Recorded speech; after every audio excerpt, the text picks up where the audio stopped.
మిత్రులందరికీ నమస్కారం ఫ్రెండ్స్ అందరికీ కూడా ఒక గుబులు నెలకొంది సార్ గ్రూప్ 1 అంతటి స్థాయిలోనే అవకతవకలు జరిగాయని చెప్పేసి హైకోర్టు నోటిఫికేషన్ని రద్దు చేసి పడేసింది మరి డిఎస్సికి సంబంధించి పరిస్థితి ఏందని చెప్పేసి పాఠశాల విద్యాశాఖ అధికారులందరికీ కూడా లక్షలాది మంది అభ్యర్థుల తరపున విన్నవించుకునేది ఏంటంటే గ్రూప్ 1 అంతటి స్థాయిలో అవకతవకలు జరిగాయి కనుకే అక్కడ హైకోర్టు ఆ నోటిఫికేషన్ని రద్దు చేయడం జరిగింది ఇప్పుడు న్యాయస్థానాలు ఎందుకు ఉంటాయి న్యాయం చేయడానికి ఉంటాయి ఇక్కడ హైకోర్టు గ్రూప్ 1కి సంబంధించి పోస్టింగ్లు ఇచ్చిన పోస్టుల్ని కూడా ఇప్పుడు రద్దు చేసి 6 నెలల్లో మళ్ళీ పరీక్షలు కండక్ట్ చేయండి అని చెప్పేసి ఒక స్పష్టమైన స్టేట్మెంట్ తీర్పు ఇవ్వడం జరిగింది ఈ తీర్పు చూస్తుంటే అందరిలో కూడా ఒక గుబులు నెలకొంటుంది అక్కడ చూస్తే పక్క రాష్ట్రమైన తెలంగాణలో TSPSC Telangana public service commission ఇక్కడ చూస్తే APPSC Andhra Pradesh public service commission ఈ వ్యవస్థలను ప్రభుత్వం పటిష్టం చేయాలి ఎందుకంటే మనకి సెంట్రల్లో union public service commission UPSC అని ఉంటుంది యూనియన్ పబ్లిక్ సర్వీస్ కమిషన్కి ప్రభుత్వానికి ఎటువంటి లింక్ అనేది ఉండదు రాజకీయ ప్రమేయం ఉండదు అక్కడ మెయిన్గా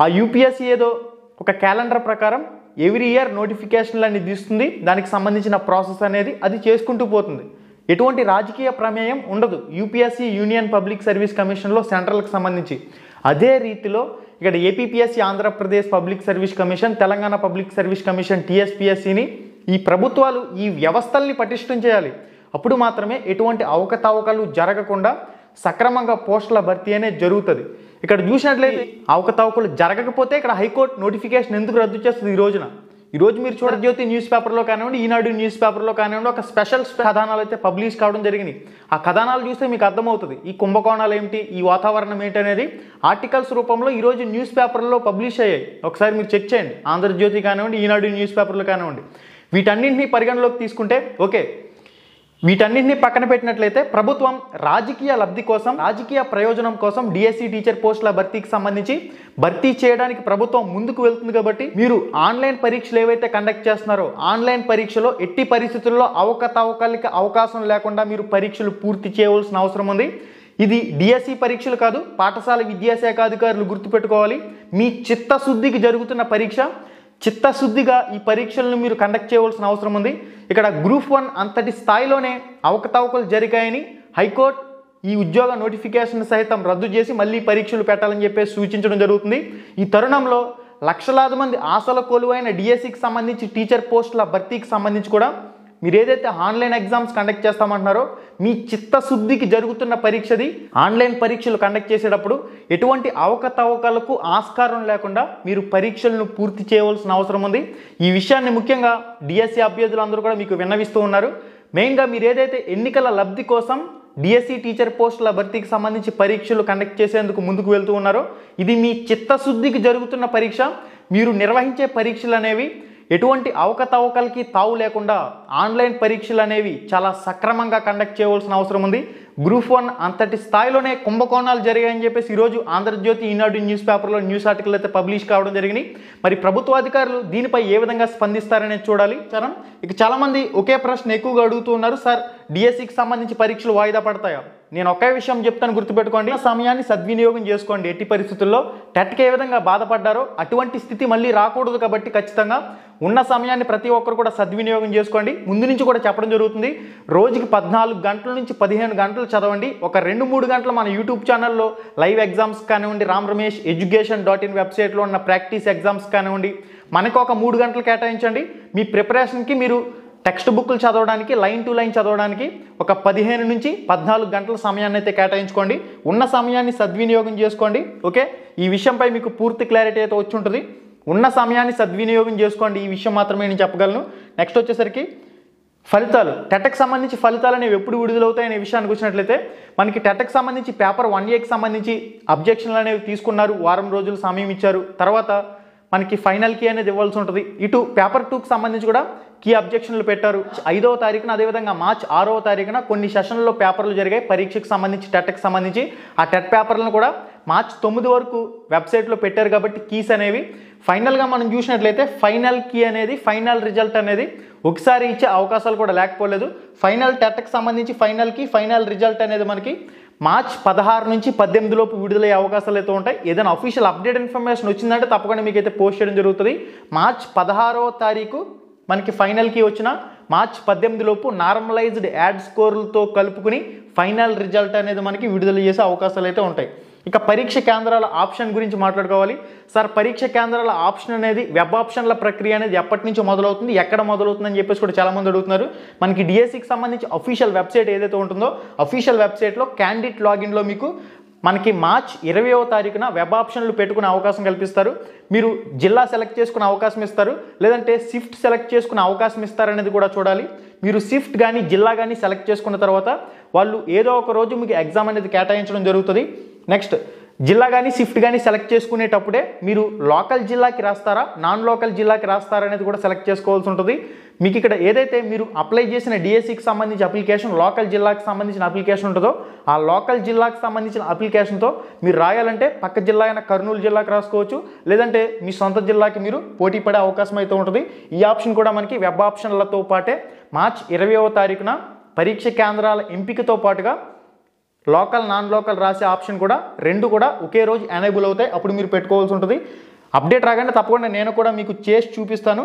ఇక నెక్స్ట్ వచ్చేసరికి హాల్ టికెట్స్ అనేవి ఎప్పుడు వస్తాయి, మార్చ్ 25వ తారీఖు నుంచి హాల్ టికెట్స్ అనేవి అఫీషియల్ వెబ్సైట్లో అందుబాటులో ఉంటాయి. ఎస్జిడి సెకండరీ గ్రేడ్ టీచర్ అభ్యర్థులకు సంబంధించి వీళ్ళు ఇచ్చిన డేట్ ప్రకారం చూసినట్లయితే మార్చ్ 25వ తారీఖు నుంచి ఎస్జిడి సెకండరీ గ్రేడ్ టీచర్కి సంబంధించిన పరీక్షలు అనేవి మార్చ్ 30వ తారీఖు నుంచి ఏప్రిల్ 3వ తారీఖు వరకు మొత్తం 5 రోజుల పాటు 10 సెషన్లలో పరీక్ష అయితే జరుగుతుంది. కాబట్టి ఎస్జిడి సెకండరీ గ్రేడ్ టీచర్కి సంబంధించి వీళ్ళకి సంబంధించిన హాల్ టికెట్స్ అనేవి మార్చ్ 25వ తారీఖున అఫీషియల్ వెబ్సైట్లోకి అందుబాటులోకి వస్తాయి. హాల్ టికెట్స్ అనేవి అందుబాటులోకి వచ్చిన తర్వాత డిఎస్సి వెబ్సైట్లోకి వెళ్ళి క్యాండిడేట్ లాగిన్లోకి వెళ్ళి క్యాండిడేట్ లాగిన్లో హోము క్యాండిడేట్ సర్వీసెస్ అనే అప్డేట్ దగ్గర మీకు హాల్ టికెట్స్ అనేవి అప్డేట్ చేస్తారు. ముఖ్యమైన విషయం ఏంటంటే సార్ ట్రైబల్ మనకి ఏవైతే ట్రైబల్కి సంబంధించిన పోస్టులు ఉన్నాయో 500కు పైగా పోస్టులు అయితే ఉన్నాయి కదా, ఈ ట్రైబల్ వెల్ఫేర్కి సంబంధించి స్కూల్స్లో ఉన్న పోస్టులకి నార్మల్ ఓపెన్ ఏరియా వాళ్ళకి సంబంధించి పోటీ పడే అవకాశం ఉంటుందా, జిల్లాలో అందరికీ పోటీ పడే అవకాశం ఉంటుందా అని చెప్పేసి అడుగుతున్నారు. మెయిన్గా హైకోర్టు దీనిపై ఒక స్పష్టమైన తీర్పు అయితే ఇవ్వడం జరిగింది.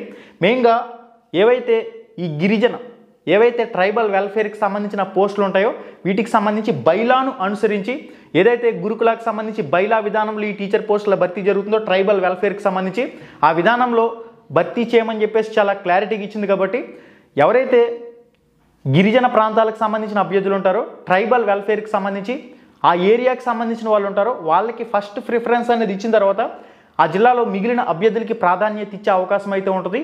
దీనిపై ప్రభుత్వం క్లారిటీ ఇవ్వాల్సి ఉంటుంది. దీనికి సంబంధించిన మరింత అప్డేట్ ఇన్ఫర్మేషన్ అనేది రానున్న రోజుల్లో స్పష్టంగా వచ్చే అవకాశాలు అయితే ఉంటాయి. కాబట్టి వెయిట్ చేయండి. ట్రైబల్ వెల్ఫేర్కి సంబంధించి పోస్టులకి ముందు ఆ సొంత ప్రాంతం వాళ్ళకి సంబంధించి ఆ లోకల్ గిరిజన ప్రాంతాల అభ్యర్థులకి ఫస్ట్ ప్రిఫరెన్స్ ఉంటుంది. తర్వాత ఆ జిల్లాలో ఉన్న అభ్యర్థులకి ఆ పోస్టుల ప్రకారం ఖాళీలు ఉన్నట్లయితే భర్తీ ప్రక్రియలో భాగంగా మిగిలిన అందరికీ కూడా అవకాశం అయితే ఉంటుంది. దీనికి సంబంధించిన బైలా విధానంలో పోస్టుల భర్తీ అయితే జరుగుతుంది. కాబట్టి ప్రభుత్వం దీనిపై విధి విధానాలను విడుదల చేయవలసి ఉంటుంది. దాని ప్రకారం ఈ పోస్టుల భర్తీకి సంబంధించి హైకోర్టు తీర్పు ప్రకారం భర్తీ చేస్తామని చెప్పేసి కూడా బైలా విధానాన్ని అనుసరించి భర్తీ చేస్తామని చెప్పేసి కూడా ప్రభుత్వం హైకోర్టుకి స్పష్టంగా చెప్పింది. కాబట్టి ముందుగా గిరిజన ప్రాంత అభ్యర్థులకి ప్రాధాన్యత ఇచ్చిన తర్వాత ఇంకా పోస్టులు అనేవి మిగిలినట్లయితే జిల్లాలో ఎవరైతే మెరిట్ క్యాండిడేట్లు ఉన్నారో వాళ్ళకి ఎంపిక ప్రక్రియలో భాగంగా అవకాశం ఉండే ఛాన్స్ అయితే ఉంటుంది. సార్ నార్మలైజేషన్లో మార్కులు అనేవి ఎవరికి యాడ్ అవుతాయి, ఎవరికైతే పేపర్ కష్టంగా వచ్చిందో వాళ్ళకి ఖచ్చితంగా నార్మలైజేషన్లో మార్కులు అనేవి యాడ్ అవుతాయి. ఎవరికైతే పేపర్ బాగా ఈజీగా వచ్చిందో వాళ్ళకి మార్కులు అనేవి యాడ్ అవ్వు తప్ప ఎవరికైతే పేపర్ కష్టంగా వచ్చిందో ఖచ్చితంగా వాళ్ళకి నార్మలైజ్డ్ యాడ్ స్కోర్లు అనేవి కలుస్తాయి. గత 2022 టెట్లో మనం చూసినట్లయితే యాడ్ స్కోర్లు అనేవి 6 మార్కులు 10 మార్కులు 16 మార్కులు 20 మార్కుల వరకు కూడా టెట్లో యాడ్ స్కోర్లు ఏర్పడిన పరిస్థితి 2022 టెట్ ఫైనల్ రిజల్ట్లో వచ్చింది. నార్మలైజ్డ్ యాడ్ స్కోర్లు వచ్చేటప్పుడు ఇప్పుడు కూడా ఎవరికైతే పేపర్ కష్టంగా వచ్చిందో ఖచ్చితంగా నార్మలైజ్డ్ యాడ్ స్కోర్లు అనేవి కలుస్తాయి. వచ్చి 90 మార్కులకు గాను 85 మార్కులు వచ్చి 55 మార్కులు వచ్చి ఎవరైతే 60 మార్కులు రావాల్సిన వాళ్ళు 55 మార్కులు వచ్చి ఈ విధంగా ఎడ్జ్లో ఉన్నారో వాళ్ళకి నార్మలైజేషన్ వల్ల ఖచ్చితంగా మార్క్స్ అనేవి యాడ్ అయ్యే అవకాశం ఉంటుంది. కాబట్టి ఫైనల్ రిజల్ట్ అనేది మనకి మార్చ్ 18 లోపు ఖచ్చితంగా విడుదలైపోద్ది. అప్పుడు మీకు ఫుల్ క్లారిటీ అయితే వస్తుంది. అప్పుడు మీరు ర్యాంక్ కార్డ్ కానివ్వండి మీ మార్కులకు సంబంధించిన ఏదైతే మార్క్స్ మెమో ఉంటుందో అఫీషియల్ వెబ్సైట్ నుంచి డౌన్లోడ్ చేసుకునే అవకాశం అయితే కల్పిస్తారు. ఇది గైస్ నార్మలైజేషన్కి సంబంధించి. ఇక ఎవరైతే సింగిల్ సెషన్స్లో పరీక్ష రాశారో హిందీ పండిట్ సింగిల్ సెషన్లో జరిగింది వాళ్ళకి నార్మలైజేషన్ ఉండదు, డైరెక్ట్గా వాళ్ళకి వచ్చిన మార్కులనే ఫైనల్ చేయడం జరుగుతుంది. మళ్ళీ సోషల్ స్టడీస్ వాళ్ళకి 2 సెషన్లలో పరీక్ష జరిగింది. ఇక సైన్స్ అదేవిధంగా మ్యాథమెటిక్స్ అభ్యర్థులకు సంబంధించి కూడా వివిధ సెషన్లలో పరీక్ష జరిగింది. ఒక సెషన్లో ఖచ్చితంగా పేపర్ ఈజీగా వస్తుంది ఏదో ఒక సెషన్లో. ఆ సెషన్కి మిగిలిన సెషన్లని బ్యాలెన్స్ చేస్తారు కాబట్టి అక్కడ ఖచ్చితంగా నార్మలైజేషన్ విధానం వల్ల యూజ్ అయితే ఉంటుంది. కాబట్టి ఎవరైతే ఎడ్జ్లో ఉన్నారో వాళ్ళు కాస్త వెయిట్ చేయండి ఫైనల్ రిజల్ట్ వచ్చే వరకు. ఇంకా వాయిదా పడుతుందా అని చెప్పేసి అడుగుతున్నారో, మీకు నేను ఒక్కటే సమాధానం చెప్తాను, ఉన్న సమయాన్ని సద్వినియోగం చేసుకోండి. ప్రస్తుతం ఏదైతే సమయం ఉందో ఈ ఉన్న సమయాన్ని ఎట్టి పరిస్థితుల్లో వృధా చేయకండి. రోజుకి 15 నుంచి 14 గంటలు నిర్విరామంగా లైన్ టు లైన్ మీరు చదువుకునేందుకు మీ ప్రిపరేషన్ అయితే కేటాయించుకోండి. నెక్స్ట్ మన యూట్యూబ్ ఛానల్కి ఒక 2 నుంచి 3 గంటలు కేటాయించండి. మన యూట్యూబ్ ఛానల్లో రికార్డెడ్ వీడియోస్ కానివ్వండి, గత డిఎస్సి మోడల్ పేపర్లు, అసలు గతంలో ప్రశ్న అనేది ఎలా అడిగాడు అనేది మీకు తెలిస్తేనే కదా మీరు ఎంత మ్యాటర్ చదివినా ఆ ప్రశ్నకు ఆన్సర్ చేయగలుగుతారు.